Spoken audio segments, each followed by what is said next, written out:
Hello, and we are now live across LinkedIn, Facebook, and Twitter. And this is Simon Haig here from Europe, representing inclusion in leadership with my three business partners, Elizabeth Suarez, Nigel Sonariwo, and Wei Eng. And this is the 1st of February. And I don't know whether, do the three of you know that today is traditionally, it's St. Bridget's Day here in Ireland, which is traditionally the Celtic first day of spring. Did any of you know that? No, I didn't. No. It still feels like winter to me, but it's the traditional first day of spring. And we were just talking before we went live about leadership and some leadership vacuums in the world. And Elizabeth, I might ask you the first question. Well, I think we're going to ask each other the same question because it's such an important question. Or maybe Wei. I'll go with Wei first. Wei, why do innovative leaders promote inclusive organizations? Why do they do that? Or what? And just give us an overview on that. I think, the world is expanding. I think everyone is looking at opportunities, and everyone is everywhere. Cultures appear in many organizations and in many communities. And I think it is important for us for them to grasp, to reach out to all the resources in their communities and markets, understand how they can best grow their companies and organizations. I think as a growth strategist, I think you're well aware that this is something that that is gives every organization a strategic advantage to not just focus on the existing resources, but to grab resources from wherever they plan to expand to, and also from the communities they serve. So I think that is the primary reasons that leaders are beginning to understand that is a missing resources within their organization that they need to capitalize on. No, absolutely. And, inclusive leaders should and must drive organizational growth, and innovation is a key driver. So, Nigel, what's your slant on this? How important? Sure. Why do innovative leaders promote inclusive organizations? Well, as Wei alluded to, and you just confirmed, they're looking for a diversity of thought and execution, which comes from a diverse workforce. In our professional experience, we have offered ideas and perspectives that leaders may or may not have thought about based on our backgrounds, based on our different training. And even as we interview leaders for our podcast and interview series, they've mentioned this as being their secret weapon, as Wei suggested. That difference in thought and perspective from women, diverse minorities, people of color, all fitting within that, focusing on a common goal. We've offered, in my professional time, different price points, different service offerings based on the different communities that we serve. I remember Walmart offering a store of the community, which was strictly customized based on the local taste and desires within that marketplace. On the other hand, it also helps avoid that old tradition of groupthink, where everybody is from a similar old boys or old girls network that have only the same sort of mindset and social exposure. When you diversify your leadership, your workforce, it helps avoid that sort of risk. And I think we're seeing that as we talk to more and more leaders about their diversity and their organization cultures. Yeah, no, and you mentioned, the diversity is so important. And, from my perspective, helping organizations grow, to have growth, you need to differentiate. You need to have an identity. You need to have a unique essence. And to differentiate, you need to innovate. And you're not going to innovate if you're all the same and you all think the same way. So, Elizabeth, what do you think about this question? Why do innovative leaders promote inclusive organizations? I'll bring it back to what we're dealing with worldwide right now, the pandemic.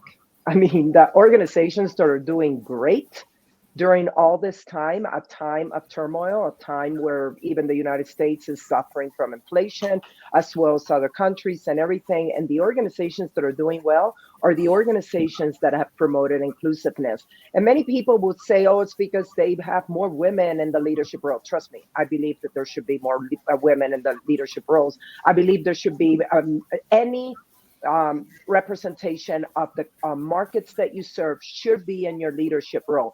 But it is also inclusiveness of different thoughts, of different beliefs, and of different values. And organizations that have done that through the pandemic have actually excelled and are doing extremely well. If you think about it, an organization like Pfizer, that, yeah, they created that vaccine, but that vaccine hasn't solved the entire world because we still have the issue with the virus.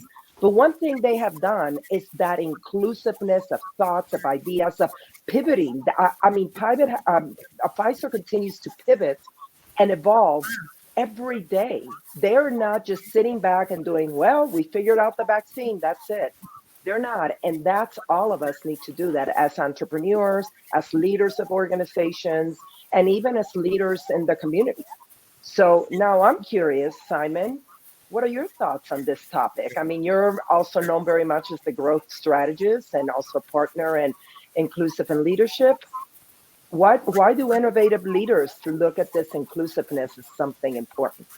Well, I've mentioned, probably the biggest challenge for any business, well, definitely is to continue to grow. If you're not growing, you're going backwards. And so it's a competitive imperative, and so I look at it in stages. So the biggest challenge for business is to create growth. To have growth, you need to differentiate. You need to have an identity. To differentiate, you need to innovate. To innovate, you need to have diversity. And to activate that diversity, you need an inclusive environment. And I think for me, that it's logical, and increasingly, as well as being good and ethical, it's logical. And increasingly, there's more and more evidence that businesses that are inclusive, which is the underpinning, the ambit of the whole of the DEI area, are more productive. There's more engagement, there's more efficient, and all being well, they're more productive. So for me, it's just a logical sequence from growth to inclusion and backwards again. So I noticed we've had two comments here from Jenny Langren. She's saying, Wei, I love that Wei Eng, what you said, Wei, the world is expanding. As leaders, we get to expand with it. And then my good friend Terry Earthwind Nichols, His Excellency, the Ambassador Terry Earthwind Nichols says, evolve or devolve. The choice is obvious. It's pretty cool.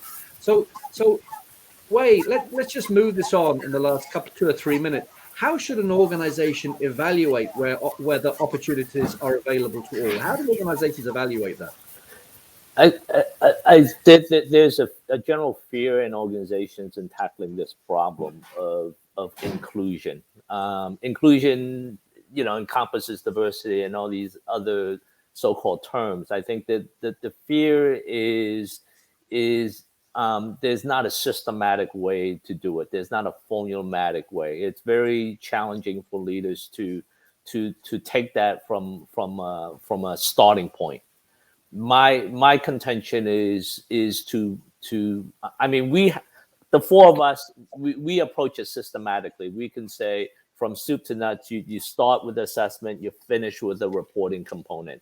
But I think for most organizations, they need to start with the baby steps and facilitate conversations within, assess what they're dealing with. In other words, from the employees, from their communities they serve, from the and by just talking, facilitating conversations, doing research, are we aligning our employees with the communities we serve? I think that's the very beginning. Everything else, we can tell you all these grand plans and we're prepared to, but at the same time, they have to take that steps without the fear saying, by doing an assessment essentially is looking in the mirror and to some extent saying, what do I need to work on? And that's a very scary part for many organizations to start with. I just urge them to just take a look at it, ask the employees. Our group is excellent in terms of facilitating conversations and some feedback for leaders to say, hey, this is what we get. It doesn't matter where you want to go. It really depends on what you start with and how far you need to go before you can even map any plans. So before I start any discussion, I think the fundamental begins with a discussion within organizations. No, that's perfect. And I guess just summing this up, I think there's a few C's here. There's courage is required. There's commitment. There's cultural intelligence, and there's collaboration. And I think open-mindedness is the underpinning of this. But at the end of the day, it's good business. It's good business, and it's increasingly being proven to be smart business. So Nigel, how do people find out more about inclusion and leadership and connect with us? Excuse me. I'll just also add real quick that, again, organizations, as Wei said, start with measuring, taking internal surveys. How are we doing? Ask the employees. We're hearing now about the Great Resignation. Here is a perfect opportunity to take a self-assessment as to where you are with regards to your inclusion and diversity efforts as you look to rehire and restructure. And we can do that. We've got our website. We've got our social media links where each of us are available online to talk to you. And we've got several programs, as Wei pointed out, that we can help really do that. So again, internal assessment, surveys that we help prepare, and just take an honest look at the organization and see if there are things that we can do to help. Perfect. That was short, sharp, and very sweet. And it was such an important conversation. And we'll continue these live streams during the year. And thanks to Terry and Jenny, to everybody else who tuned in. Thanks, everybody. And great to see you. Thanks a lot. Bye. Thanks. Bye. Bye. Bye. Bye.